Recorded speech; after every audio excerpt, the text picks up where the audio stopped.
Hello, bachcho. Let's read this question. So this question says, a man falling on a cemented floor receives more injuries than a man falling on a sandy floor. Why? All right. तो चलिए बच्चों इस question को अब हम start करते हैं. So we can write down the key concept of this question. इस क्वेश्चन का मतलब देखिए आप की कॉन्सेप्ट क्या लिख सकते हैं. Man falling on a cemented floor received more injury than a man falling on the sandy floor. ठीक है. तो देखिए बच्चों इस क्वेश्चन का की कॉन्सेप्ट आप इम्पल्स लिख सकते हैं. क्या लिख सकते हैं? इम्पल्स लिख सकते हैं या फिर आपका इम्पल्सिव फोर्स लिख सकते हैं. क्या लिख सकते हैं? आपका इम्पल्सिव फोर्स. ठीक है. अब देखिए बच्चों इम्पल्स को हम पहले डिफाइन करते हैं.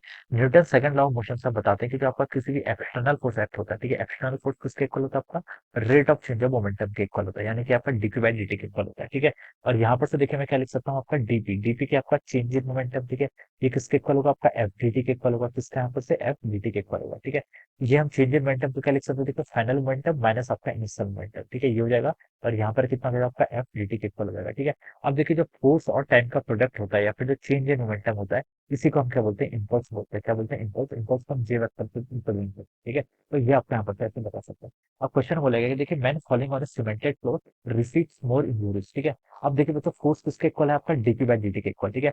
अगर कोई मेन देखिए आपका सीमेंटेड फ्लोर पर क्या करता है? गिरता है. ठीक है. फॉल करता है. तो देखिए सीमेंटेड फ्लोर क्या होता है? आपका काफी हार्ड होता है. क्या होता है? आपका काफी हार्ड होता है. ठीक है. और जैसे ही कोई पर्सन आपका सीमेंटेड फ्लोर पर गिरता है, तो ये फ्लोर आपका हार्ड होता है, तो हम बता सकते हैं जो इसका टाइम होता है, जो क्या होता है? आपका टाइम होता है. ठीक है. टाइम इंटरवल होता है. वो क्या होता है? आपका बहुत स्मॉल रहेगा. क्या रहेगा? आपका सीमेंटेड फ्लोर पे हम बता सकते हैं कि आपका टाइम रहेगा, टाइम इंटरवल. ठीक है. जिसमें उसका इम्पैक्ट होगा वो क्या रहेगा? आपका बहुत स्मॉल रहेगा. ठीक है. स्मॉल रहेगा तो हम बता सकते हैं देखिए जो आपका चेंज इन मोमेंटम है, चेंज इन मोमेंटम तो देखिए आपका क्या काफी लार्ज है.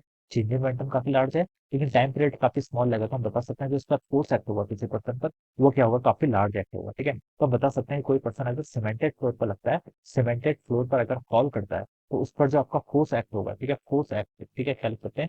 Force acting on cemented floor. ठीक है. Force acting on cemented floor. अगर कोई पर्सन आपका सीमेंटेड फ्लोर पर गिरता है, ठीक है, तो जो force acting on the cemented floor क्या होगा? वो क्या होता है? काफी आपका हाई रहता है. क्या रहता है? आपका काफी हाई रहता है. ठीक है. या फिर हम बोल सकते हैं जो आपका सीमेंटेड फ्लोर है वो क्या लगेगा? लार्ज फोर्स लगेगा. ठीक है. और पर्सन के पास क्या रहेगी? आपकी इंजरीज हो जाएगी.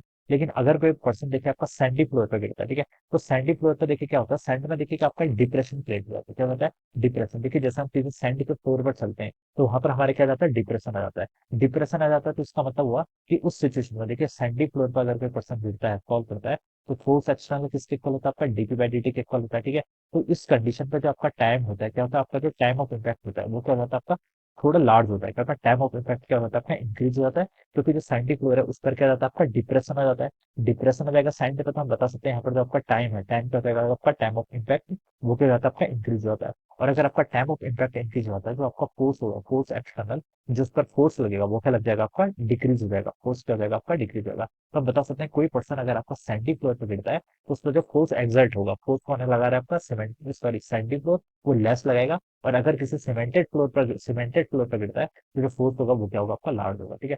फोर्स लार्ज होगा तो उसके कारण आपकी इंजरीज भी क्या आएंगी? लार्ज आएंगी. ठीक है. तो इसको हम इस तरीके से क्या कर सकते हैं? यहाँ पर आपका एक्सप्लेन कर सकते हैं. ठीक है. In case of the scientific flow जो आपका टाइम ऑफ इम्पैक्ट होता है वो क्या होता है? आपका लार्ज हो जाता है. तो जो फोर्स एक्सटर्नल जो आपका फोर्स एक्ट करता है वो क्या जाता है? आपका लेस हो जाता है. ऑलराइट. तो ये क्या हो जाएगा? इसका करेक्ट एक्सप्लेनेशन हो जाएगा. This will be the explanation of this concept. ठीक है.